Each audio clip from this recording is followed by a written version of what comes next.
next video, samahan nyo kami ni Olivia sa aming A Day in My Life. May pupuntahan tayo. Let's go! Iyakin! Kami dalawa lang ni Olivia kasi nga yung mga kuya ay nagpaiwan sa bahay. Nandun yung kasama namin sa bahay. Tapos si Mateo ay nasa school. So pupunta tayo dito kay Madam Karina. At ako ay may anahin sa kanya gagawin na agimat. Nandito na kami. Oo, naka-vlog na kami. Oh, nandito kami kay Madam Ka. Ito oh, 150. Mine na, mine.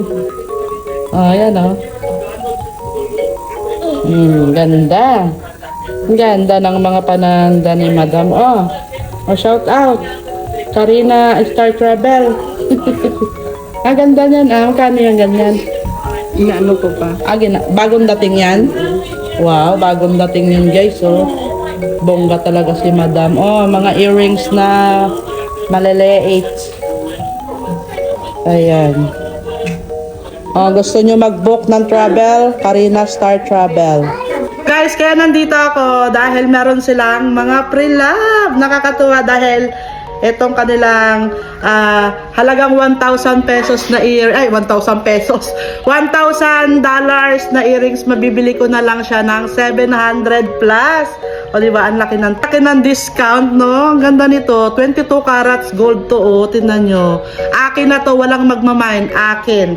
So kung gusto nyo, pumunta kayo dito kay Madam Karina ngayon dahil marami silang mga pre-love. Mura nyo nang mabibili. Oh, kung gusto nyo ng ganyang gold, oh ha, ayan, meron din yan ha. Hindi ko alam kung magkano ang mga price nito. Pumunta kayo dito kay Madam Karina Jewelry. Talaga. Nakabili na kami ni Olivia ng aming ababot. Uwian na.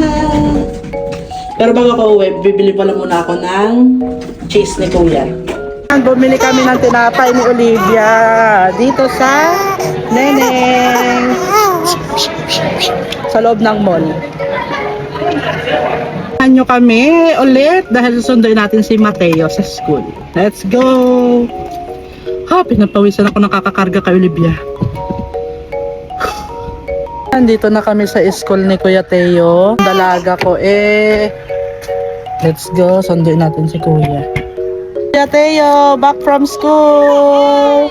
Let's go home. Nga, binalik na ng aking kumare yung kanyang lagayan na hiniram dahil nung may lagay din ito ay may laman. Ngayon, ibinalik niyang may laman. Ganito sa New Zealand, di ba? Ibalik na ang batang hiniram lang ng 1 minuto. Ang laing. Sis, kunin mo na lang ang Kain. Tara, dito. Kain ka na dito. Hi. Ay, ako'y gutom na talaga. Yo, that cake is so good. Huh? I shared a little bit of the cake. It's so good. Masarap? Yeah. Galing pa yun. So yan, nakapamili kami ni Olivia kanina ng mga abubot na gagamitin ko nga doon sa baked potato na cravings ni Kuya Daniel. So ito na yung baked potato. So ang ginawa ko dito, ganito, panoorin nyo to. So itong patatas, gaganito-ganituhin nyo siya. Yan, bubutas-butasin nyo, tapos i-o-oven nyo siya ng ganito. I-o-oven na natin. Ayan, i-o-oven na natin. Hintayin natin siyang maluto for mga 30 minutes. So na at nang maluto siya, tatanggalin nyo yung pinaka laman niya at ganito, kaskasin nyo. Ayan, kakaskasin nyo pag naluto. Nagagayatin nyo sa gitna. So ito yung kapares niya.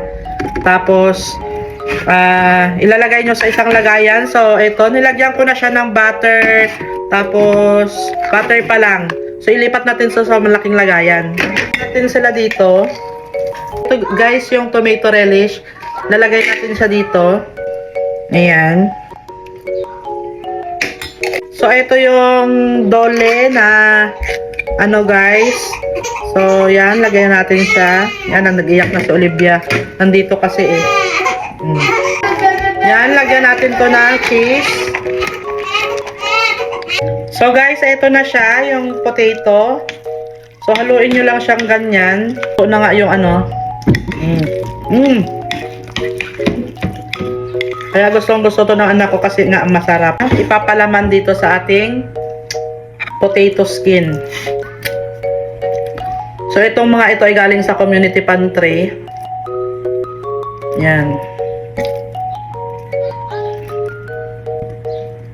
Yan. Pwede nyo pa rin siyang add on top ng cheese. Mamaya natin lagyan. So lagay na natin siya dito. So ito ay malinis. Ganito na nga talaga ang ano niya, nag-discoloration. Binili ko pa yan doon sa Trends. So malinis yan ha. So ito yung cheese na gamit ko, tasty cheese. Nasa $8 doon sa Pack and Save eh.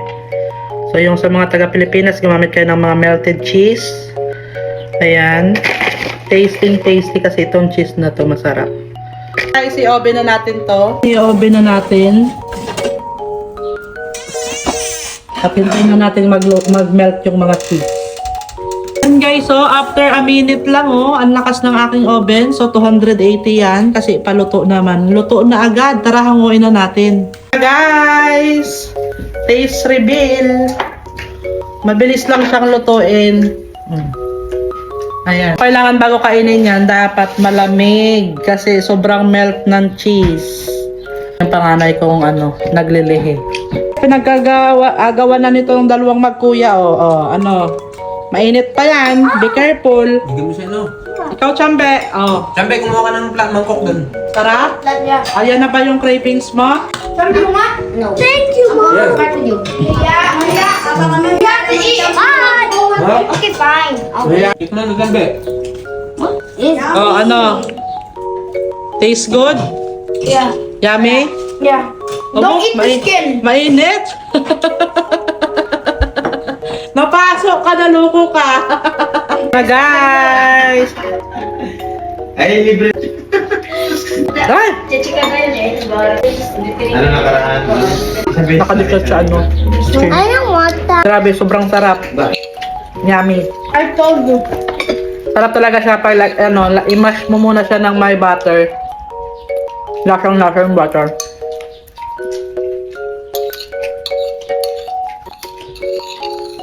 Kainin mo yung balat niya, masarap yan. Sarap, sobrang sarap. Kung gusto niyo ito try, panoorin nyo lang yung video na yan. Thank you for watching! Sarap, nakadalawa na ako. Dalawa, ito kalahati pala. Sarap tong skin.